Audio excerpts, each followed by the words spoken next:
Ladies and gentlemen, I introduce to you the 2014 Mazda 6.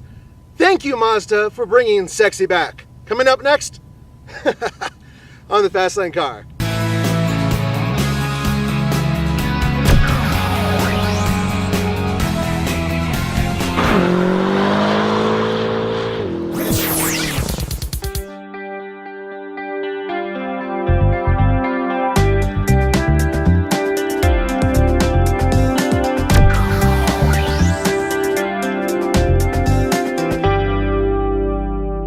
Throw some names at you. Camry, Altima, Accord, Optima, Malibu. They all compete with this car. And you know what?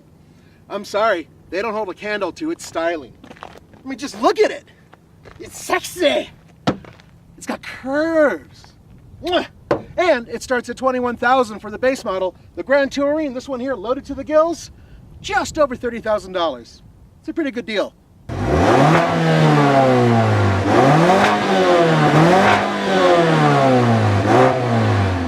Skyactiv. This is the new keyword for all Mazdas. They'll all have this engine soon, and basically it's a super high compression, direct injected engine. This particular one, 2.5 liters.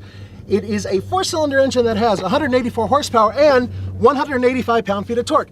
And that's not a lot, but it is very, very revvy, and it likes to rev fast.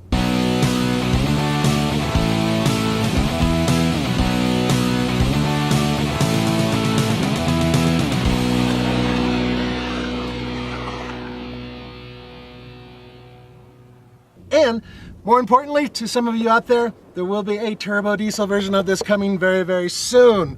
And it's going to have over 300 pound-feet of torque. This particular engine is hooked up to a 6-speed automatic transmission, which is interesting because a lot of guys are going to 7, 8, and even 9-speed automatic transmissions. But this is one of the smoothest transmissions I've ever sampled.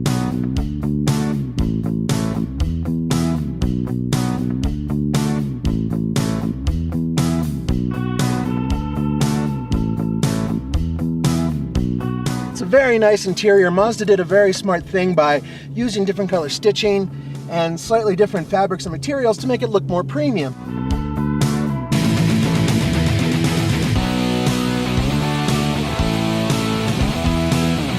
The reality is it's about as good as, say, a Camry's interior, but I like the fact that they used, instead of wood or fake wood, a metallic plastic swath that goes all the way through the interior. Actually looks pretty good. The fake metals look really real, and everything's within reach. They even have a knob over here in the center section, just south of the gear lever, a MMM style or iDrive style little knob with buttons. The thing I like though is that it's a very sporty interior. It feels like I'm in a sports car. The negative is, of course, very low ceiling. I'm a little over 6'1". Roman with the hair is 6'3", 6'4"-ish almost. It's got a lot of hair.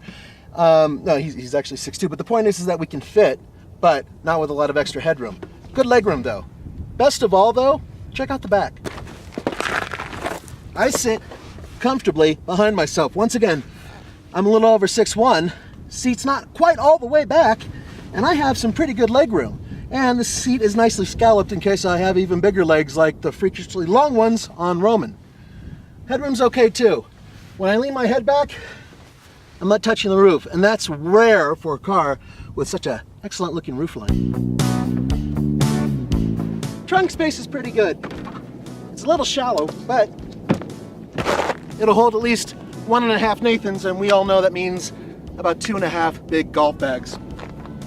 Liftovers, a little bit on the high side. Once again, I would say middle of the pack. This thing just does everything right in the middle.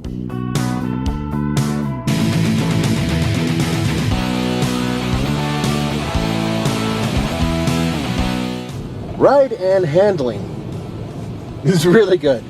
Once again, this is a car that does everything good. Not everything amazing, but everything good.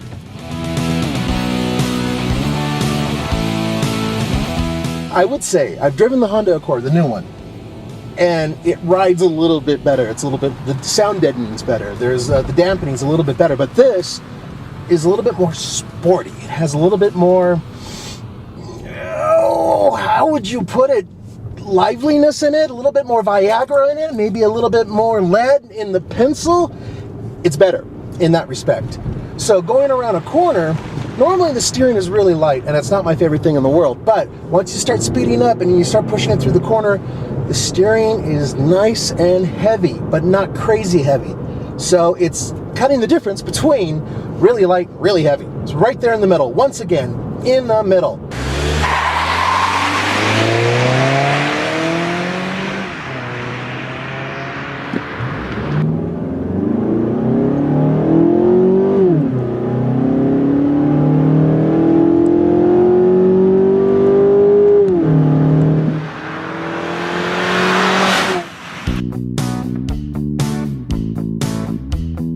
Styling. Now I know I already talked about it a little bit, but coming from the back, I gotta do this, folks. Mwah.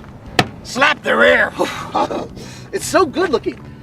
They actually went through a lot of trouble, you can tell, on the clay models, just trying to mold every line to make them curve, to give it a Coke bottle shape, and to bring these lovely lines up. Everything moves up, and then it just kind of tapers lovely. And look at that.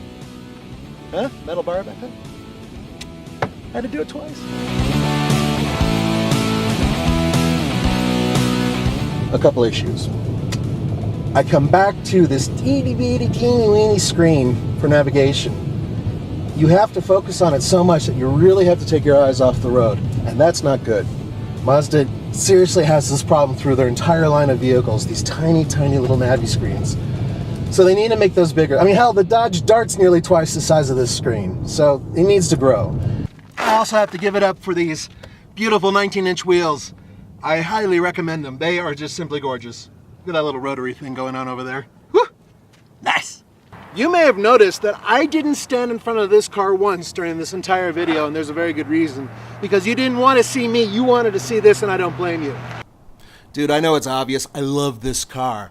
On the TFL scale of buy it, lease it, rent it, or forget it, I'm definitely giving the Mazda 6 a buy it. Look, it's got a couple little issues here and there, but for the most part, what you get for the money and how good it looks, it's fantastic. For the Fast Lane Cars, this is Nathan Adlin. See you next time.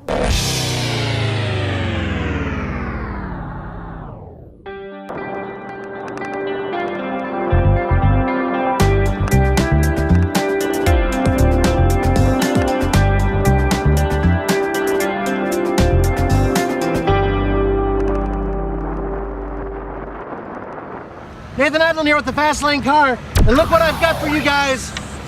Isn't that cool? It's a prototype. It's called the Jeep Grand Cherokee Trailhawk 2. As you can tell, my voice is nearly gone.